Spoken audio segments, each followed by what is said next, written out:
The grand ballroom of the Plaza Hotel in Manhattan glittered under thousands of twinkling lights. 300 guests dressed in the finest New York couture occupied tables adorned with arrangements of imported white orchids. Dom Perignon, 2008, flowed freely as waiters circulated with trays of canapés that cost more than many presents earned in a day. It was, as Vogue had described in its Society wedding announcement section, the most anticipated celebration of the social season. The wedding of Amanda Silver, a public school teacher from the Bronx, to Thomas Winchester III, heir to one of Manhattan's largest real estate fortunes. I was Amanda, the woman in the custom Vera Wang gown with pearls meticulously sewn into the bodice who, to any observer, appeared part of American royalty. But I wasn't born into this world. My parents, Brazilian immigrants, had cleaned houses like this throughout my childhood. When Evelyn Winchester, my newly official mother-in-law, rose to make a toast, I smiled politely. A smile that froze when she began to speak. When Thomas first introduced Amanda, she said, holding her crystal flute with perfectly manicured nails, I must admit I was surprised. Her smile didn't reach her eyes. It's not every day that your Harvard-educated son presents a teacher. The pause before the word teacher was subtle, but loaded with enough meaning to make several guests shift uncomfortably in their seats. Thomas squeezed my hand under the table. It was his way of saying he was beside me, even when he couldn't find the courage to confront his mother publicly. As everyone knows, the Winchester family has a tradition of strategic marriages, Evelyn continued, her Upper East Side accent cutting the air like a sharp knife. One need only look at the history of our ventures to see how the Winchesters have always allied themselves with other families of substance. The room was in absolute silence now. Not even the clinking of silverware dared to interrupt. So when Thomas insisted on proceeding with this marriage, naturally, we had to take certain precautions. She looked directly at me, thinly veiled disdain in her pale blue eyes. Thankfully, there are prenuptial agreements for situations like this, to protect the family's assets from opportunists, the word hung in the air, gold digger. She didn't need to say it explicitly. Everyone in that room heard it anyway. It was then that my father-in-law, Harold Winchester the Cute, nudged his wife and whispered something in her ear. His pale face suggested he was trying to make her stop. Too late. To the future, Evelyn concluded, raising her glass in a toast that sounded more like a threat than a celebration. The guests drank in a silence heavy with collective embarrassment. I felt the heat of humiliation rise up my neck as I struggled to maintain my composure. It was then that Thomas slowly stood up. His hand still held mine, but his eyes were fixed on his mother. "Thank you for the toast, Mother," he said, his voice calm but firm in a way I'd rarely witnessed. "Since you mentioned the prenuptial agreement, I think this is the perfect moment to clarify a detail that seems to have escaped your attention." Thomas gestured to his lawyer, seated at a nearby table. The tall, thin man stood up, taking a sealed envelope from his inner jacket pocket. "Mother and father," Thomas continued, "you both read and signed every page of our prenuptial agreement, but I wonder if you actually paid attention to page 16, paragraph 4. The lawyer opened the envelope, removed a document, and handed it to Thomas, who held it so everyone could see the official seal and signatures at the bottom. "This clause, which you both approved, stipulates that in the event one spouse's personal assets exceed the other's at the time of marriage, the spouse with greater assets must immediately transfer after the ceremony an equivalent amount to equalize the estates." Evelyn Winchester visibly paled. Her husband choked on his champagne. "As everyone present has likely correctly assumed, I am the spouse with greater assets. Or at least I was." Thomas smiled, turning to me with a look of genuine admiration. "Until this moment." A murmur ran through the ballroom as guests processed what had just been revealed. As of this exact moment, Thomas continued, his voice now projected so everyone could hear clearly, Amanda owns exactly the same amount as I do. 50% of our combined fortune belongs exclusively to her, protected in a separate fund that even I cannot touch. Evelyn's face had lost all color, and Harold seemed to be having trouble breathing. So, Mother, Thomas concluded, raising his glass, perhaps you might want to reconsider who exactly is protecting whom in this marriage. To those present, I ask you to join me in a toast to my wife, the richest woman in this room, tied. With me, of course. The ballroom erupted in a mixture of shocked applause and whispered conversations. And at that moment, as camera flashes captured the scene, the look of pure horror on my mother-in-law's face was worth more than all the millions of dollars I had just received. Amanda, the master suite bathroom won't clean itself. My mother's voice echoed down the hallway of the Park Avenue penthouse where we were working that Saturday morning. I was 16, and since the age of 12, I had accompanied my mother on the house-cleaning job she took to supplement our family income. My father worked as a doorman in a luxury building on the Upper East Side, and their combined salaries barely covered the rent for our small two-bedroom apartment in the Bronx, where we lived with my two younger brothers. I'm just finishing up. Her closet, Mom, I replied, carefully folding what seemed like the 1,000th silk blouse. Mrs. Hoffman's closet was bigger than my entire bedroom. As I organized the clothes by color and season, as the client demanded, my eyes fell on a book left on the closet's central island, Introduction to Advanced Calculus. It was the same textbook I was struggling with at school. I picked it up carefully, opening it to see the notes made in the margins. What are you doing? I jumped, nearly dropping the book. Benjamin Hoffman, the 17-year-old son of the apartment's owners, stood in the doorway of the closet, watching me with curiosity, rather than the usual indifference wealthy teenagers showed toward the help. Sorry, I stammered, putting the book back. We're studying this at school, and you study advanced calculus? He seemed genuinely surprised, stepping closer to pick up the book. What school do you go to? Bronx Science, I answered, feeling my cheeks burn. I'd gotten into the prestigious public school through an extremely competitive exam, something I was proud of but rarely mentioned in these environments. Benjamin's eyes widened slightly. That genius school? Wow, impressive. He opened the book, flipping to a specific chapter. I'm having trouble with contour integrals. Have you gotten to that part yet? That unlikely conversation in Mrs. Hoffman's designer closet was the beginning of something unexpected. In the weeks that followed, while my mother cleaned the apartment, Benjamin and I would meet in the family library to study math together. He attended Dalton School, one of Manhattan's most exclusive prep schools, but didn't have the facility with numbers that I had developed. I don't understand how you can solve this so quickly, he said one afternoon as I explained a Taylor series. When you grow up doing family budgets since you were 10, numbers make more sense, I replied without thinking. Benjamin was silent for a moment. I've never had to worry about money, he finally admitted. But I've also never had to be smart about it, like you. It was the first time someone from that world acknowledged the kind of intelligence that necessity develops in people.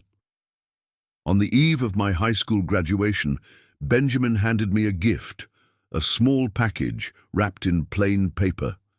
It's not a big deal, he said, suddenly seeming shy. Inside was a top-of-the-line scientific calculator.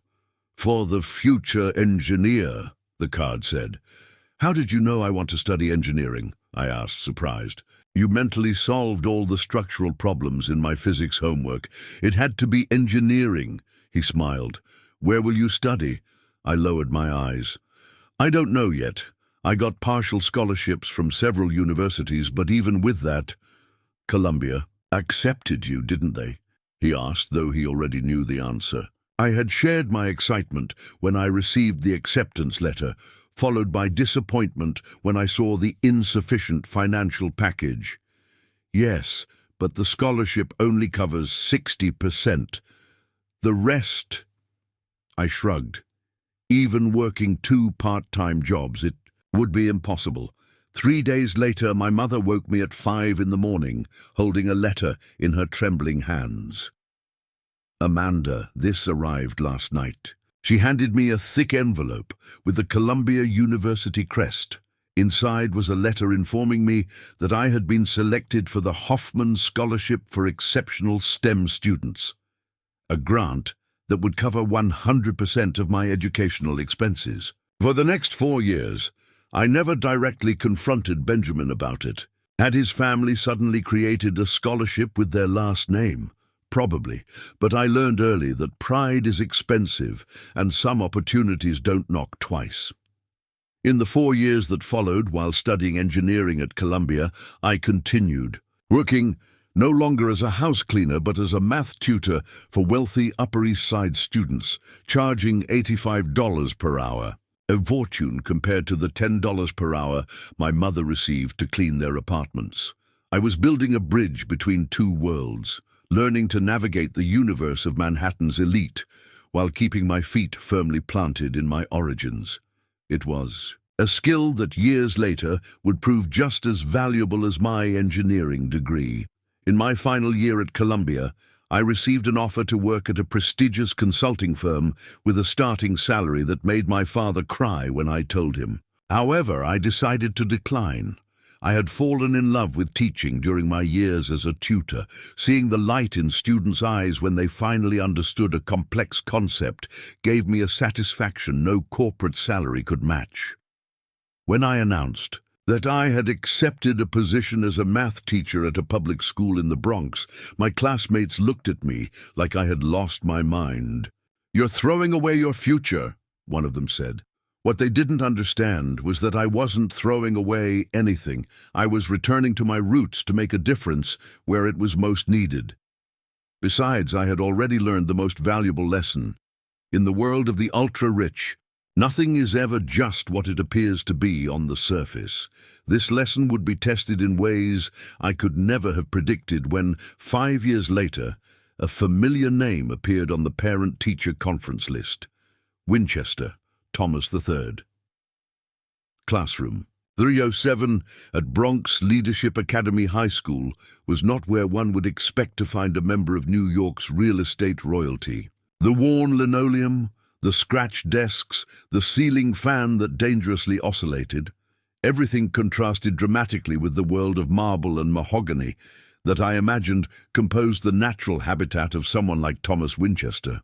The dean, yet there he was, precisely at 4:30 p.m., wearing a suit that probably cost more than my monthly salary, but looking strangely out of place, as if he, not I, were the fish out of water. "Mr. Winchester?" I asked, extending my hand as he hesitated at the door. "Thomas, please," he replied, his handshake firm and his eyes surprisingly warm for someone of his social position. "You must be Ms. Silver." "Professor Silver," I automatically corrected, a habit developed to establish respect in a system that rarely valued educators. "Please have a seat." As he settled into a chair, clearly uncomfortable for his tall frame, I consulted my notes about Emma Winchester, his 16-year-old niece. Emma had transferred to our school just 2 months ago after being expelled from her 3rd private boarding school. "Emma is doing surprisingly well in mathematics," I began, showing him the recent assessments. "She has a natural intuition for algebra that I rarely see." Thomas frowned, taking the assessment sheets.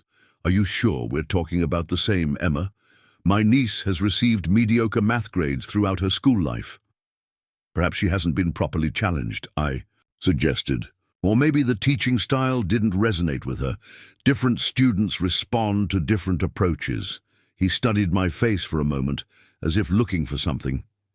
"You speak like someone who understands this firsthand." "I grew up not far from here," I replied simply. The educational system doesn't always serve all types of intelligence well. Our meeting was supposed to last 15 minutes, but it extended for almost an hour. We discussed not only Emma's progress, but also my pedagogical approach, the difficulties faced by public schools in low-income areas, and even some of Winchester Properties' corporate social responsibility initiatives. Our foundations donate significantly to educational causes, he mentioned. Donations are wonderful, I replied, unable to completely hide the critical tone, but structural investment and tax reform would do much more than philanthropy.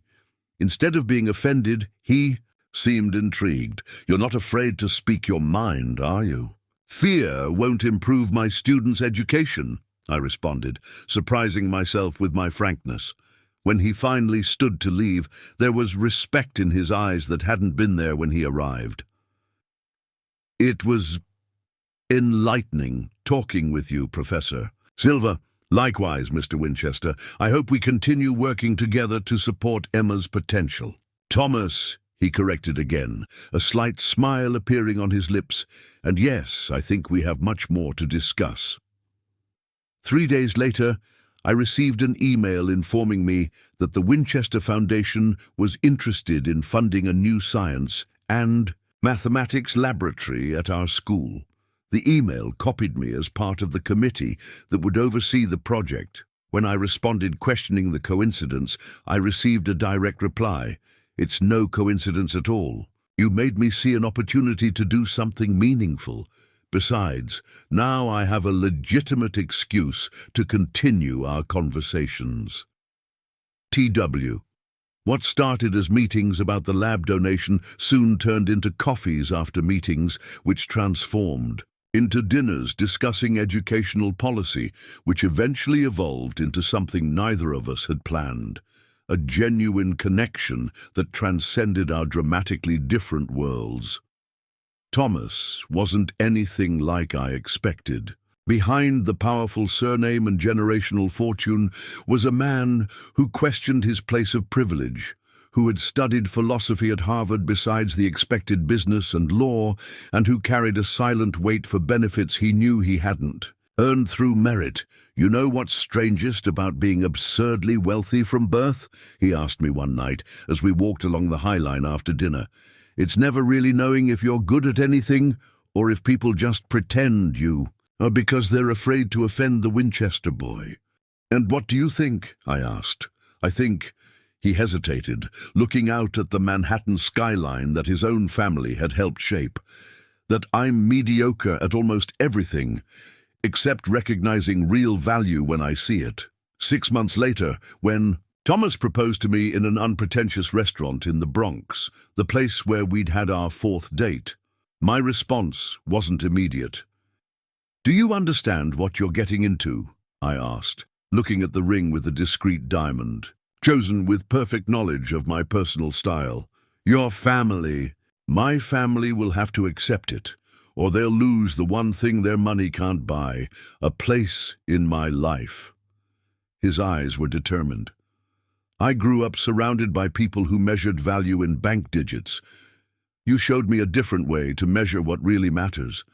I accepted his proposal that night, but with one condition, that we would sign a prenuptial agreement, not to protect his fortune from me, but to protect me from a world that I instinctively knew would try to tear me apart. Are you sure?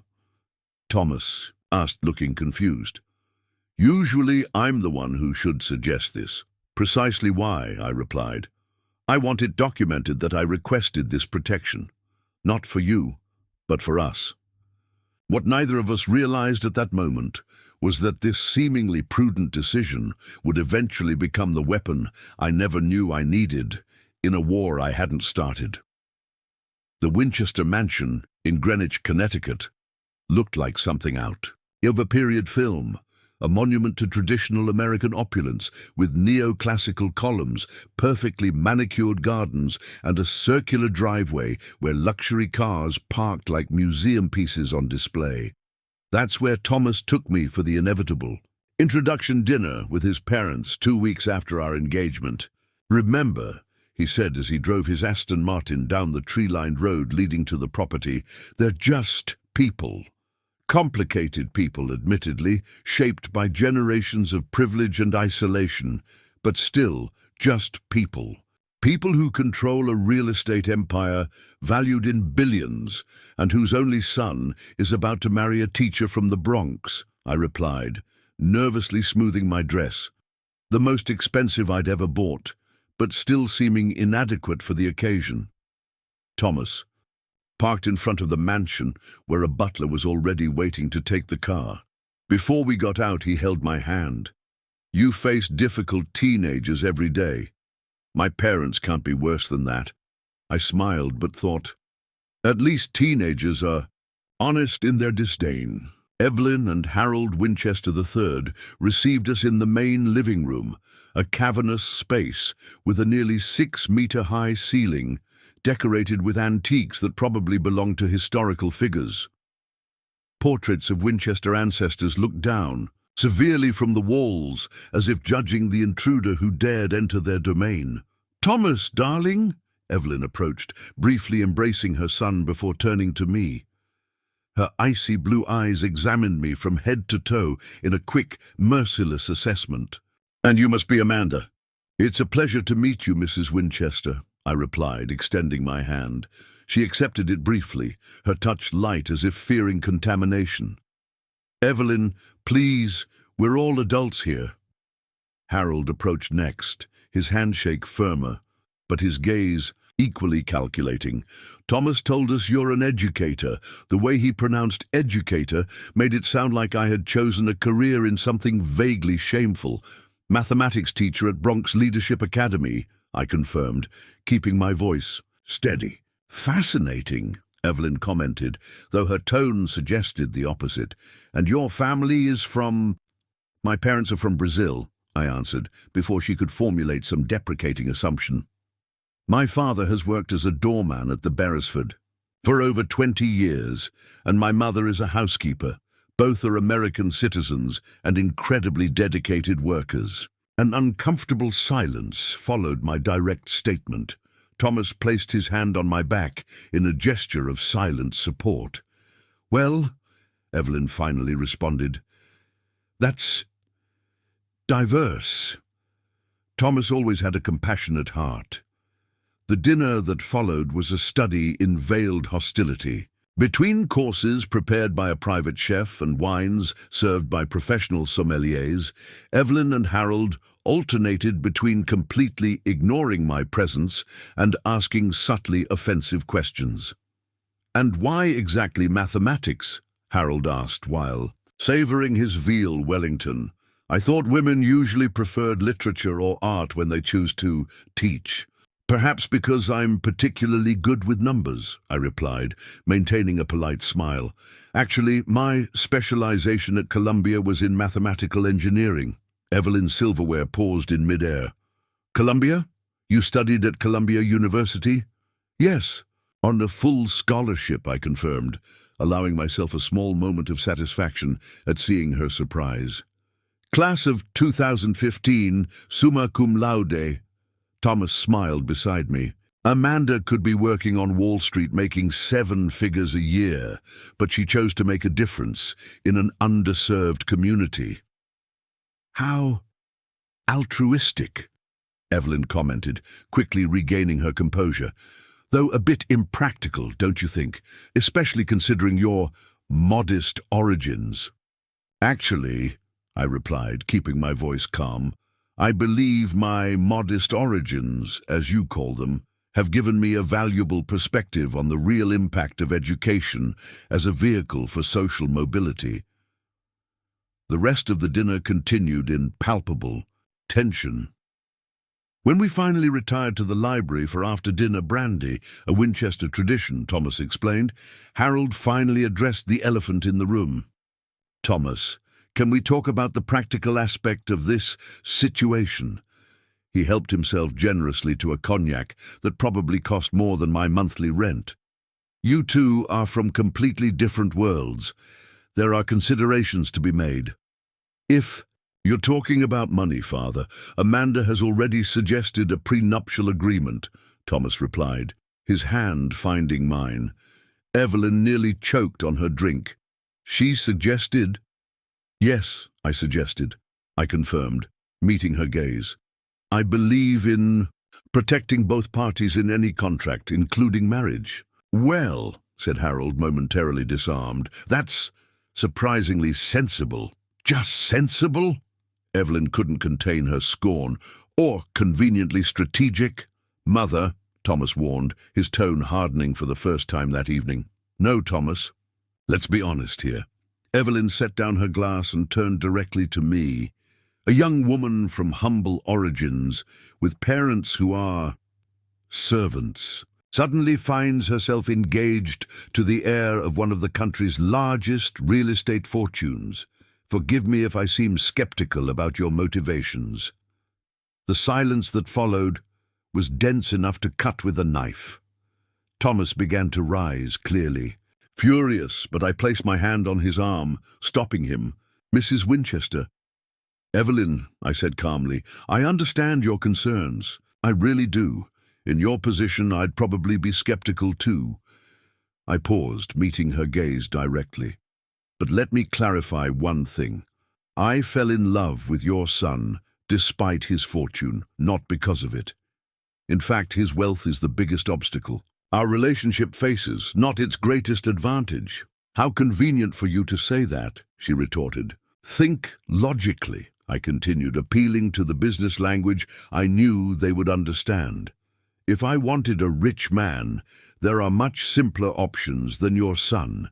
Bankers, investors, executives, all frequently seek private tutors for their children. I could have chosen someone without a vigilant and deeply suspicious family. I smiled slightly. In terms of risk-benefit, Thomas is a terrible investment for a gold digger.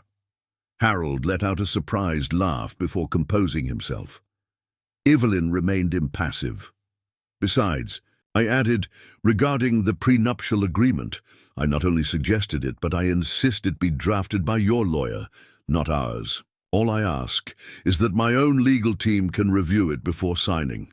This last statement finally seemed to crack Evelyn's armor a bit. You have a legal team? A Columbia lawyer who works pro bono for educators, I clarified. Not exactly a team, but she's formidable. Thomas squeezed my hand, a silent gesture of admiration. Later, when we retired to the guest bedroom, separate at Evelyn's insistence, he hugged me tightly. You were amazing down there, he whispered. No one has ever faced my mother like that. I didn't face her, I corrected. I simply refused to be diminished. The next morning, during breakfast served in the solarium, Evelyn was notably more restrained, almost cordial. Harold occasionally gave me evaluative glances, as if recalculating some mental equation. When we were leaving, she handed me a small card with a man's name, Bernard Herschel, attorney. He handles the family's legal matters for decades, she explained. Extremely thorough. I suggest your lawyer contact him soon to begin work on the agreement. It was the closest to approval I could expect at that moment. In the car, on the way to Manhattan, Thomas seemed thoughtful. They won't make things easy, he finally said. I never expected them to, I replied, watching the landscape change from suburban mansions to the densely clustered buildings of the city. But I won't make it easy for them either.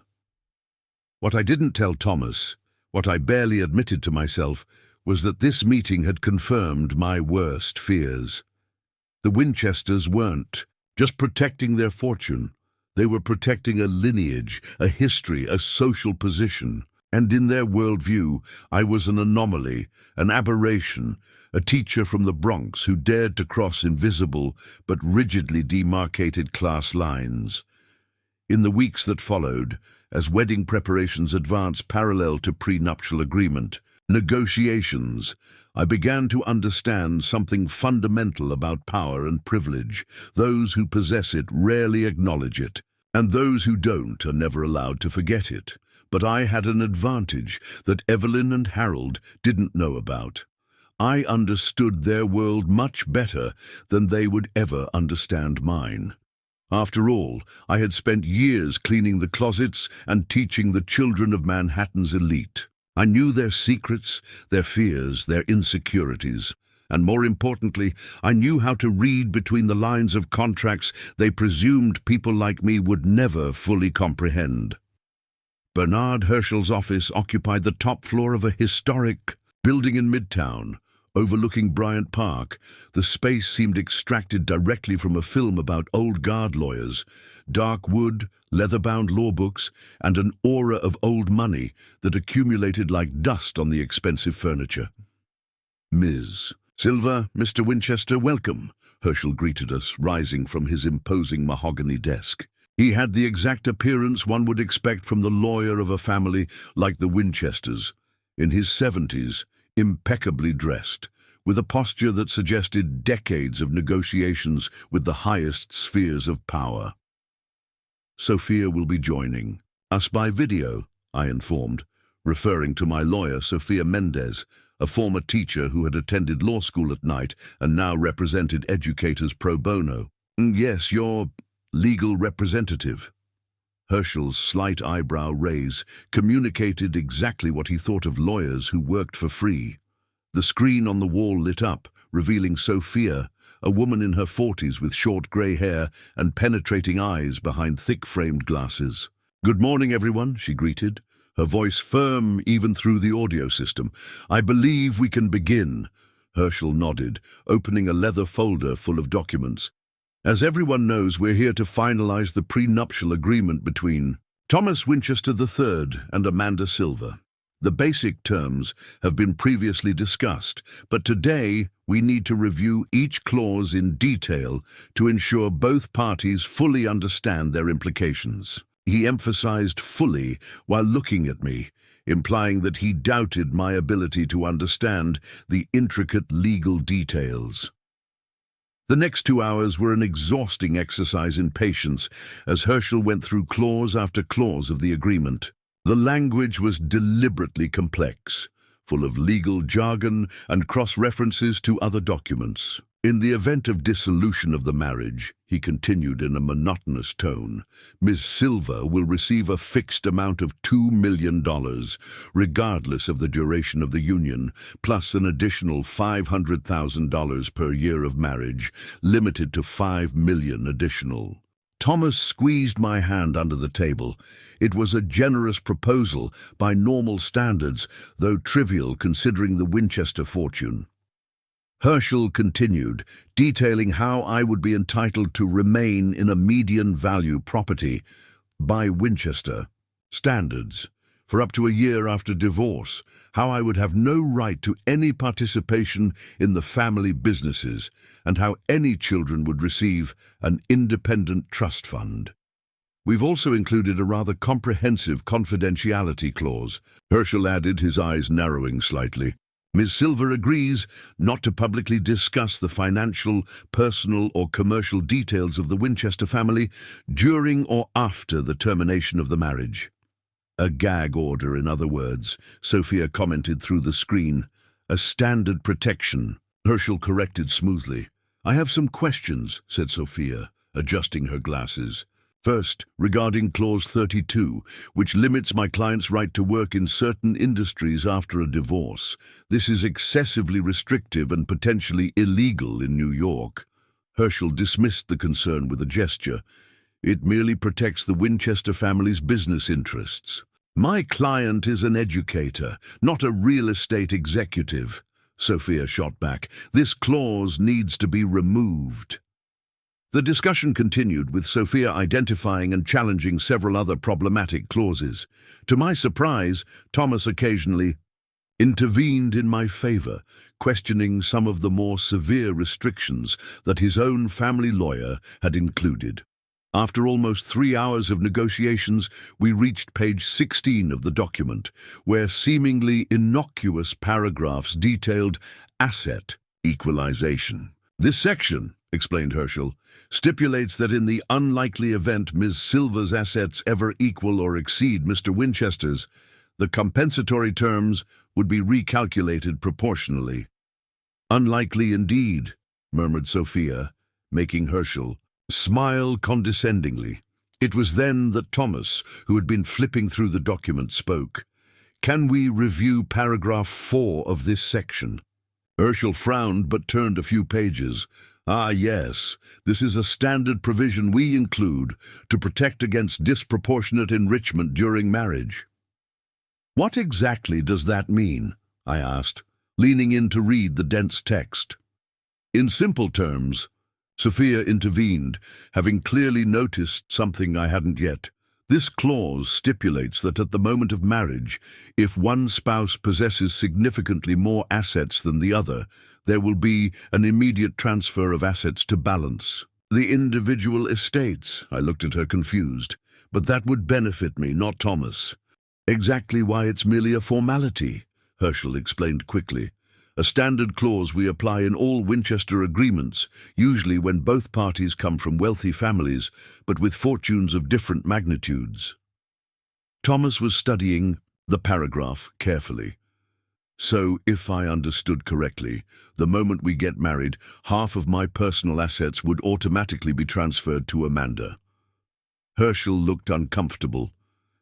Technically, yes, but as discussed with your parents, we would include an addendum specifying that this doesn't apply in your specific case, given the extreme disparity. I don't see any addendum here, Sophia observed, her voice now containing a note of triumph.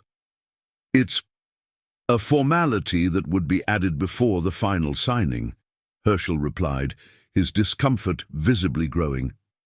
Thomas looked directly at his lawyer. Do my parents know about this specific clause?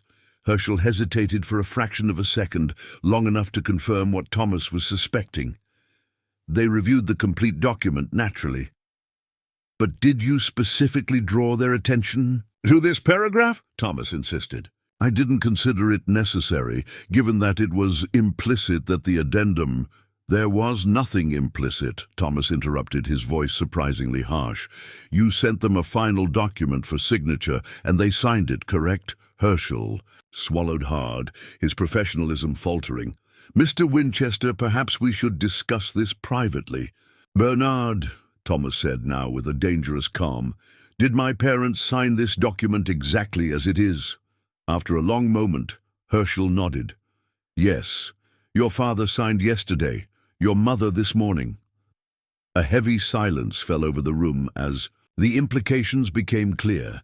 If the agreement was signed as it stood, the moment we married, I, Amanda Silver, teacher from the Bronx, would instantly become a billionaire asset holder with legal rights to approximately half of Thomas's personal fortune. This is— I began, stunned by the revelation. Ironic, Thomas completed, a slow smile forming on his lips. My parents were so focused on putting you in your place that they didn't pay attention to what they were actually signing. Sophia was visibly trying to contain her enthusiasm. As Ms. Silver's legal counsel, I must say I find this agreement perfectly acceptable in its current form. Herschel seemed to have aged a decade in a matter of minutes. Mr. Winchester. This was clearly an administrative oversight. We can easily correct— No, Bernard, Thomas interrupted, his tone surprisingly determined. There's nothing to correct. My parents insisted on a prenuptial agreement to protect the Winchester fortune from someone they judged unworthy of it. They got exactly what they asked for. A legally binding prenuptial agreement. He turned to me, his eyes seeking mine. Amanda, I'll completely understand if you want to decline this clause. It's a huge responsibility you never asked for. For a moment, I was speechless. The irony of the situation was almost poetic. The same legal devices created to protect the rich from people like me would now operate to put me on equal footing with them, at least financially. Let's sign, I finally decided, a strange calm enveloping me. Exactly as it is. Are you sure? Thomas asked, though his smile suggested he already knew my answer. Absolutely, I confirmed. After all, your parents wanted legal guarantees. Who am I to disagree?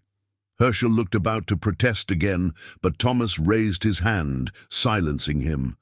Bernard, prepare the final documents for signature, and don't alert my parents about this detail.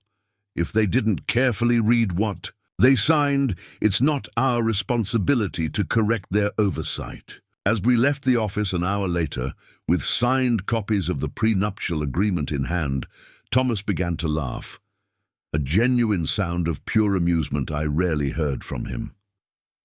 "What's so funny?" I asked, still processing the implications of what we'd done. "My parents have spent their lives using contracts and clauses to gain advantage over others," he explained. "They always assumed people like you wouldn't understand the legal nuances, that you could be easily manipulated. And now?"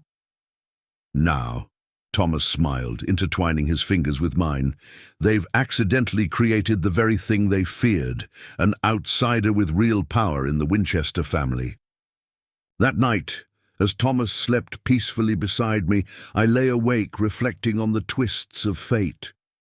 I, the daughter of immigrants who cleaned the homes of the elite, was about to become legally equal, in financial terms, to one of Manhattan's most privileged heirs. What would I do with this unexpected power? How would it change our dynamics? And more importantly, how would the Winchesters react when they finally discovered what they had done? The answer would come sooner than I imagined, and in a more dramatic form than any of us could have predicted. The 6 months leading up to our wedding passed in a whirlwind of preparations, each one a tacit negotiation between two worlds that rarely met. While Evelyn insisted on a plaza wedding with a guest list that included half of Manhattan, I struggled to maintain some connection to my roots. "Can't we have the samba band during the reception?" I asked during one of the endless planning meetings in the Winchesters' Fifth Avenue penthouse. "It would be a tribute to my family's Latin culture." Evelyn blinked slowly, as if I had suggested bringing live chickens into the ballroom. "Darling, Winchesters don't have ethnic music at their weddings." "We've already contracted the New York Philharmonic for the reception," she continued, making a dismissive gesture with her hand. It was like this almost daily, small battles over details that, for Evelyn, represented maintaining Winchester standards, and for me, symbolized the gradual erosion of my identity. However, for every battle lost, I silently reinforced my determination regarding the prenuptial agreement. Thomas and I had decided to keep Clause 16 a secret until after the ceremony, knowing that its premature revelation would certainly lead to dramatic intervention from Harold and Evelyn. Meanwhile, I navigated between two worlds. During the day, I continued teaching at Bronx Leadership Academy, refusing to abandon my students before the end of the school year, even when Evelyn suggested it would be more appropriate to step away to focus on wedding preparations. At night, I was dragged to dress fittings at Vera Wang, menu tastings with Michelin-starred chefs, and endless meetings with florists, decorators, and wedding planners whose services cost more than my school's annual budget. "How are you handling all this?" Sophia asked during one of our monthly lunches. Since the prenuptial meeting, she had become an important ally and a rare friend who understood both my world and the one I was about to enter. "It's like living on two different planets," I confessed, playing with my salad. We were in a small cafe in the East Village, away from the establishments frequented by the Winchesters. "At school, I'm the same as always. In Thomas's world, I'm a constant renovation project." "Is Evelyn still trying to refine you?" Sophia asked, making air quotes. "Yesterday she sent an etiquette consultant to my apartment," I replied, unable to contain an incredulous laugh. "The woman spent an hour teaching me the difference between salad forks and fish forks, as if that was some kind of essential knowledge for human survival." Sophia laughed, but her gaze remained serious. "Amanda, are you sure about this clause in the prenup? It's not too late to reconsider. Once the money is transferred—" "I'm not doing this for the money," I interrupted, then paused, reconsidering. "Well, not exactly for the money. It's for equality, balance of power." "Power is a complicated thing," Sophia observed. "It changes people, sometimes imperceptibly, sometimes drastically." "I'm counting on that," I replied, surprising myself with the conviction in my voice, not to change me, but to give me a voice in a world that would do everything to silence me. What I didn't mention to Sophia, or to anyone, including Thomas, was the plan slowly forming in my mind for what I would do with my share of the Winchester fortune. A plan that involved creating an educational foundation focused on providing quality opportunities for students from underprivileged communities, like mine. A plan that, I suspected, Evelyn and Harold would consider a wasteful use of family money. Meanwhile, without my knowledge, other conspiracies were developing behind the scenes. It was Emma, Thomas's niece, who inadvertently alerted me. During one of my last weeks as a teacher, she showed up at my apartment after school hours, something she had never done before. "Can I come in?" she asked, looking unusually nervous. Emma had flourished over the past year, transforming from a troubled teenager into a promising student who had recently been accepted to Cornell. "Of course," I replied, surprised. "Did something happen?" Emma entered, examining my small Bronx apartment with curiosity. It was a stark contrast to the mansion, where she had grown up, but she made no deprecating comments. "I heard something," she began hesitantly after sitting on my worn couch. "Something I thought you should know." My heart raced. "What was it?" "I was at my grandparents' house yesterday," she explained, "supposedly for a family dinner, but it was really another attempt by Grandma Evelyn to convince me to go to Dartmouth instead of Cornell." I smiled despite the tension. Emma's battle against family expectations was something I could intimately identify with. "Anyway," she continued, "I overheard my grandparents talking with Dr. Friedman in the study. They didn't know I was passing. By in the hallway. Dr. Friedman, the family psychiatrist," Emma nodded. "They were discussing you. Grandma Evelyn was saying something about how you clearly suffer from, let me see if I remember the exact words, narcissistic personality disorder with sociopathic tendencies manifested in calculating behavior for social advancement." I was momentarily speechless, then let out an incredulous laugh. "She's trying to diagnose me from a distance?" "It's not funny, Amanda," Emma replied, her face serious. "I heard Dr. Friedman say that although he couldn't make an official diagnosis without examining you, he would be willing to prepare a preliminary report expressing serious concerns about your mental stability in case there was a legal challenge to the marriage." The implication hit me like a punch to the stomach. They're preparing a case to question my mental capacity to annul the marriage. Emma nodded, her eyes showing a mixture of anger and concern. "I heard Grandpa mentioning something about an insurance policy in case the prenup wasn't enough." I sat down slowly, processing the information. "Thank you for telling me, Emma. Does Uncle Thomas know?" she asked. "No," I replied after a moment of reflection, "and for now, let's keep it that way." After Emma left, I spent hours pacing my small apartment, considering my options. The Winchesters were effectively planning a nuclear strategy, a way to invalidate the marriage if they discovered something in the prenuptial agreement they didn't like. I picked up my phone and called Sophia. "We need a plan B," I said as soon as she answered, "and you won't believe what the Winchesters are plotting." In the weeks that followed, while we continued with the wedding preparations, I also worked silently with Sophia to protect my position. We meticulously documented my medical history, collected statements from colleagues and superiors attesting to my mental health and emotional stability, and even arranged a full psychological evaluation with a respected independent psychiatrist. "It's like we're preparing for war, not a wedding," I commented to Sophia after signing a stack of documents she had prepared. "Welcome to the world of the ultra-rich," she replied dryly, "where even love is a legal battlefield." The hardest part was keeping all this hidden from Thomas, not because I didn't trust him, but because I knew how devastating it would be for him to discover that his own parents were willing to go so far. A week before the wedding, during our joint bachelorette party, Thomas had insisted on breaking tradition so we could celebrate together. He found me alone on the balcony of the exclusive restaurant we had reserved for the occasion. "Is everything okay?" he asked, approaching from behind and wrapping his arms around my waist. "You seem distant lately." I turned to face him, studying his face, the sincere eyes, the smile that had won me over despite all my defenses. Soon I would be his wife.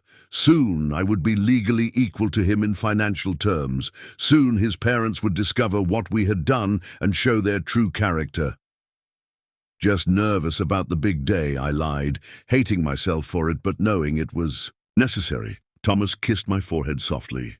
"No matter what happens at the plaza, with all those people and all that spectacle, what matters is what comes after, our life together, on our own terms." I smiled, resting my head on his chest.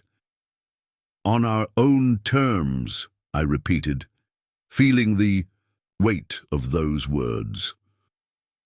3 days before the wedding, I received a small package at my apartment. Inside was a delicate sapphire and diamond brooch with a simple card.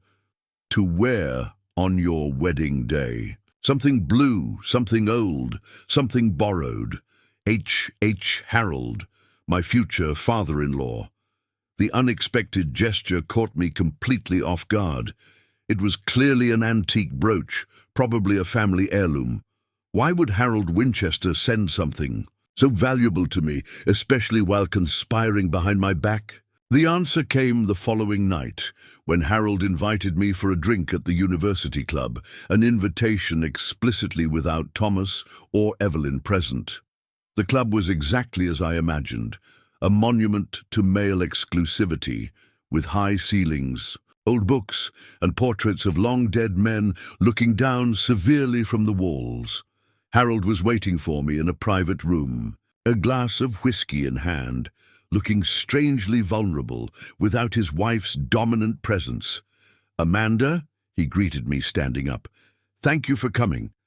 "The brooch is beautiful," I commented after the initial greetings, getting straight to the point.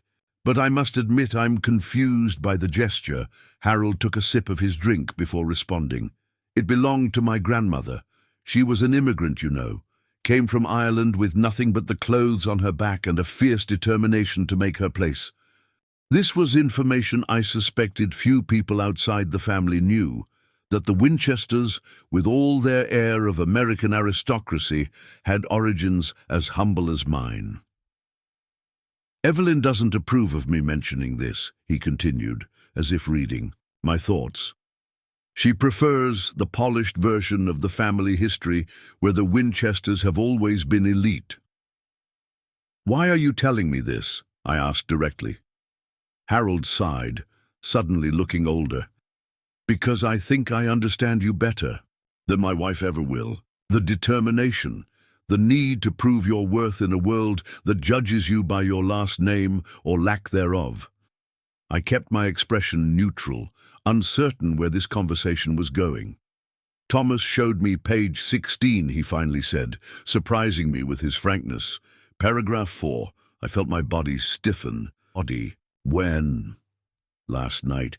He thought I should know before it happened." "And Evelyn?" I asked, my heart racing. "She doesn't know. Yet." Harold took another sip of whiskey. "And I'd like to keep it that way until after the ceremony."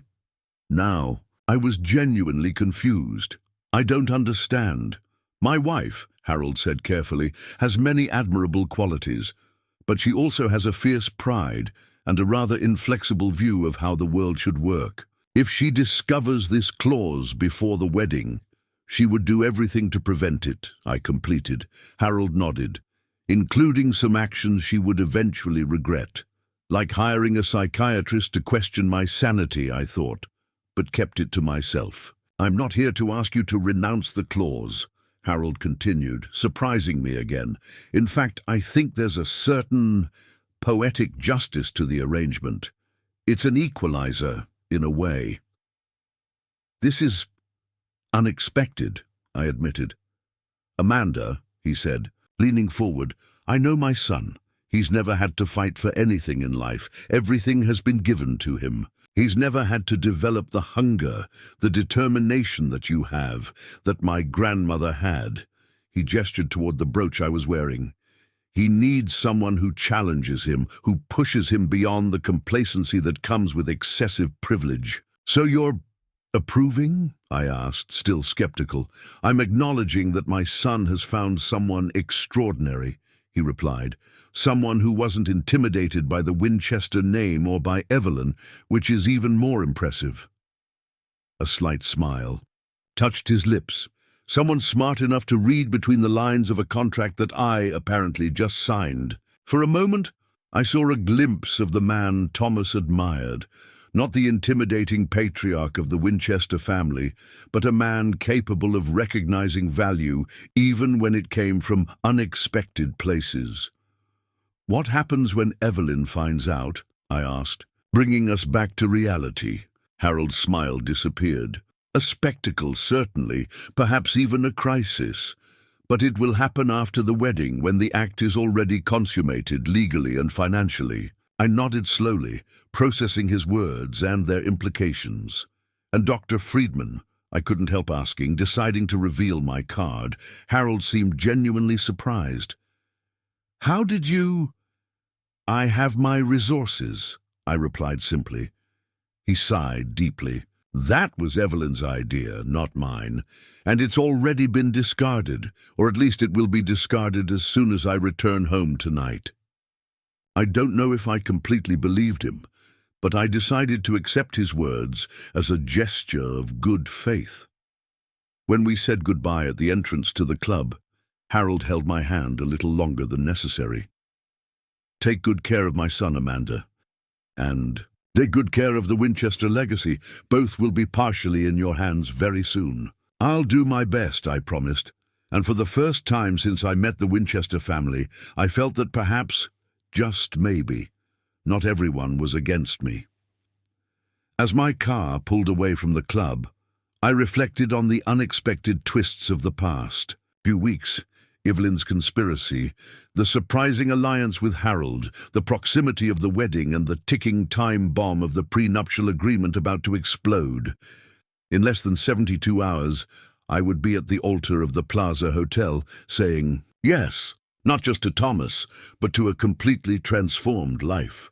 A life where I would have power and resources I never imagined possessing, and the responsibility that came with them. The daughter of Brazilian immigrants, who grew up cleaning the apartments of Manhattan's elite, was about to become legally equal to one of its most privileged members. And when Evelyn Winchester found out, as would inevitably happen during the wedding toast, the real test would begin. The Plaza Hotel glittered under the June sun, its Beaux-Arts facade capturing the golden afternoon light, as if the building itself were participating in the celebration. Limousines and luxury cars continuously stopped under the marquee, disgorging guests in attire that cost more than many New Yorkers' annual salaries. Inside, the grand ballroom had been transformed into something out of a fairy tale. If the fairy tale had been produced with an unlimited budget and the impeccable taste of Manhattan's most exclusive decorators. Thousands of white orchids imported from Thailand cascaded from the ceiling in ethereal arrangements. Swarovski crystals sparkled in antique chandeliers, scattering prisms of light over silk tablecloths and Limoges porcelain. None of this mattered to me as I waited in a suite on the upper floor, observing my reflection in the mirror.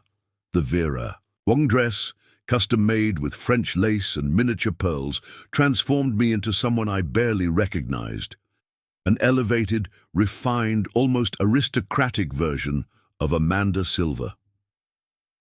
My mother stood beside me, silent tears sliding down her face as she adjusted my veil. For her, this wedding represented something she had never dreamed of for her daughter, an entry into the kind of world she had only known as an employee, cleaning their houses and caring for their children. "I'm so proud of you, my daughter," she whispered in Portuguese, her hands gently smoothing the fabric of the dress. "You've earned all of this." If she knew what was about to happen, the prenuptial clause, Evelyn's inevitable reaction, perhaps her pride would be mixed with apprehension. But I had decided not to share these details with my parents. They deserved to enjoy this day without worry. Sophia entered the suite, impeccable in her bridesmaid dress, a tablet discreetly hidden in her clutch. "Everything is ready," she informed in a low voice when my mother moved away to help my other bridesmaids. "The transfers are programmed to occur automatically the moment the judge declares you married. In approximately," she checked her watch, "1 hour and 20 minutes, you will officially be as rich as Thomas Winchester III. I nodded, feeling a strange calm. "And the contingency documents?" "All prepared, in case Evelyn tries something drastic," Sophia confirmed, "including the psychological evaluations and sworn statements." There was a light knock on the door, and Emma entered, stunning in her bridesmaid dress. The transformation of the troubled teenager I had known as a teacher into the confident young woman before me was perhaps the most gratifying thing I had witnessed in recent years. "Uncle Thomas is practically having a nervous breakdown," she reported with a smile. "I've never seen him so nervous. And your grandmother?" I asked, trying to sound casual. Emma's smile diminished slightly, supervising every detail like a general on the battlefield. The poor florist almost cried when she said the roses in the boutonnieres were a shade darker than those in the centerpieces.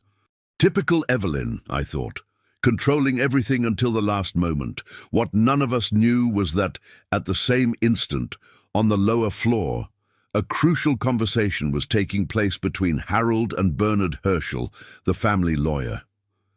Later, Thomas would tell me the details, how his father had called Herschel aside, demanding to know why he hadn't explicitly alerted them about Clause 16, how Herschel, profusely sweating, had admitted that the clause was normally a mere formality, never applied in previous Winchester marriages, how Harold had then asked the question that would change the course of the evening: how much exactly will be transferred to Amanda at the moment of marriage? The answer had left even Harold momentarily speechless. Approximately $1.7 billion dollars in various assets, properties, stocks, trust funds, company shares. "And this is irrevocable?" Harold had asked, his voice now tense. "Completely," Herschel confirmed. "The document was drafted with impeccable legal precision. Once the marriage is consummated, half of Mr. Thomas's personal assets will be legally transferred to Ms. Amanda, with exclusive and independent rights." It was at this moment that Harold made a surprising decision. "Don't tell Evelyn anything. Absolutely nothing. Understood?" Why my father-in-law had chosen to protect the secret, even knowing the magnitude of the financial transfer that was about to occur, I would only discover later. But his decision created the perfect scenario for what was to come. The ceremony itself was a blur of emotions and rituals. I walked down the aisle decorated with flower petals to the sound of the New York Philharmonic, my father at my side, his face a mixture of pride and disbelief. I saw Thomas waiting for me at the altar, his eyes fixed on me as if I were the only person in that room, full of celebrities, politicians, and magnates.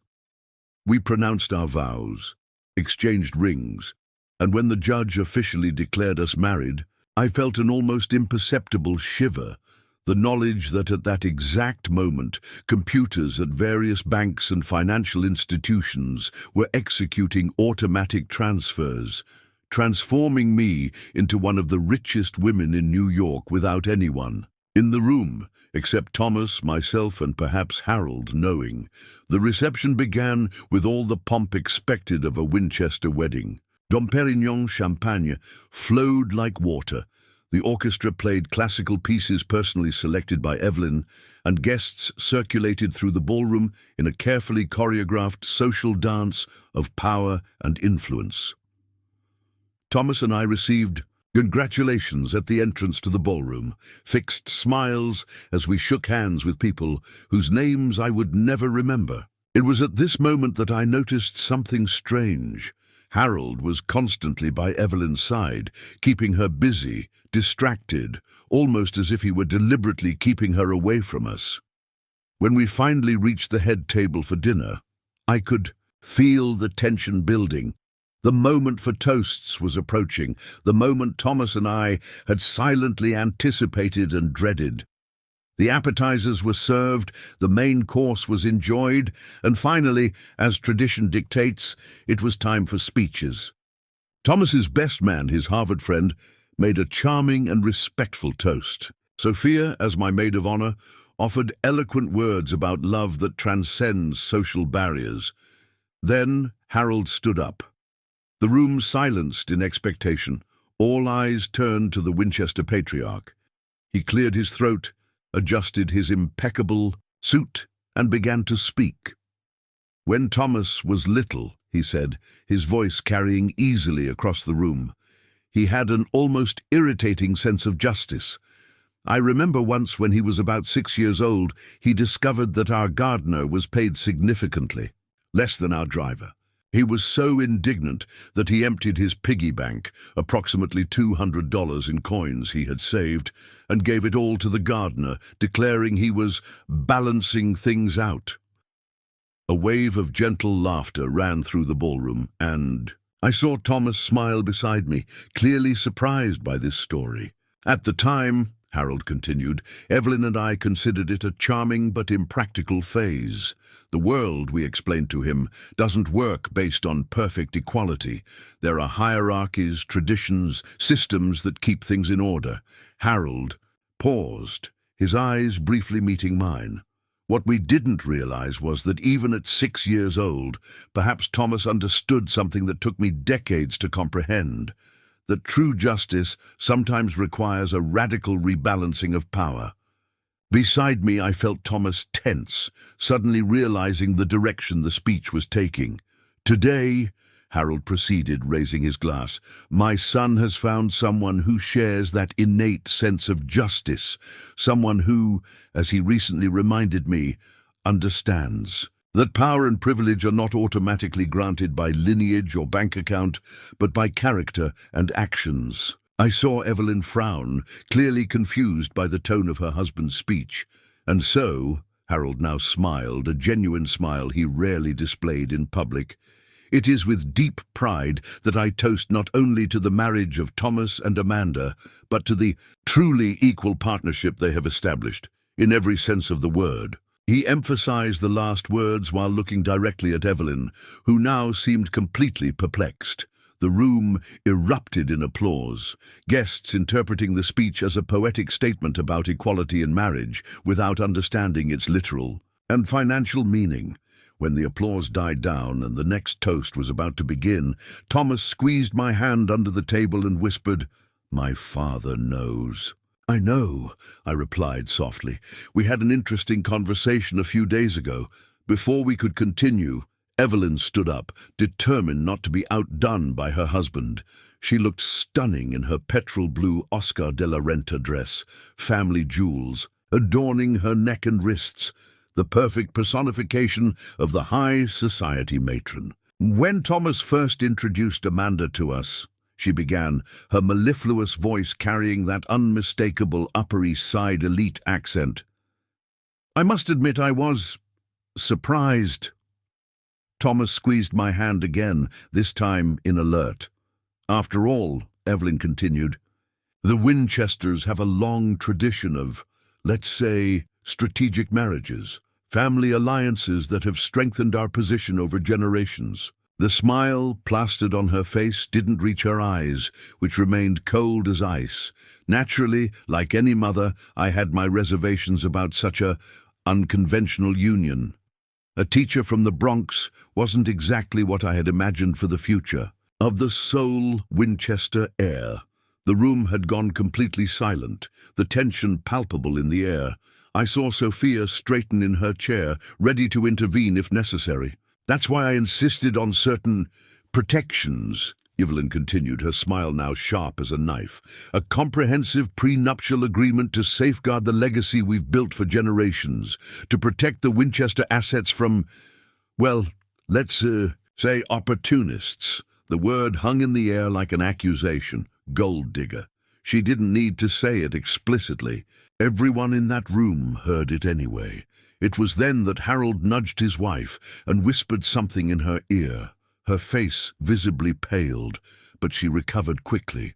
To the future, she abruptly concluded, raising her glass in a toast that sounded more like a threat than a celebration. The guests drank in awkward silence. I felt the heat of humiliation rise up my neck as I struggled to maintain my composure. It was then that Thomas slowly stood up. His hand still held mine, but his eyes were fixed on his mother. "Thank you for the toast, Mother," he said, his voice calm but firm. "Since you mentioned the prenuptial agreement, I think this is the perfect moment to clarify a detail that seems to have escaped your attention."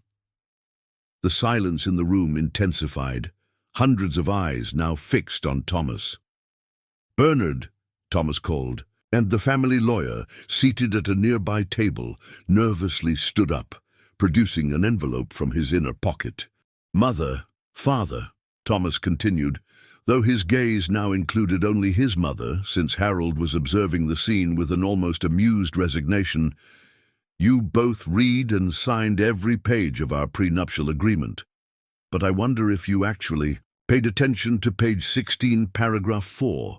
Bernard handed the document to Thomas, who held it so everyone could see the official seal and signatures at the bottom. "This clause, which you both approved," Thomas explained, his voice now projected so the entire room could hear, "stipulates that, in the event one spouse's personal assets exceed the other's at the time of marriage, the spouse with greater assets must immediately transfer, after the ceremony, an equivalent amount to equalize the estates."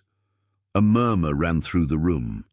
I saw Evelyn's eyes widen as understanding began to dawn, her face losing all color. "As everyone present has likely correctly assumed," Thomas continued, "I am the spouse with greater assets, or at least I was." He smiled, turning to me with a look of genuine admiration. "Until this moment." "What are you saying?" Evelyn asked, her voice now trembling, her carefully cultivated control beginning to crack. "I'm saying, Mother," Thomas replied calmly, "that as of this exact moment, Amanda owns exactly the same amount as I do. 50% of our combined fortune belongs exclusively to her, protected in a separate fund that even I cannot touch."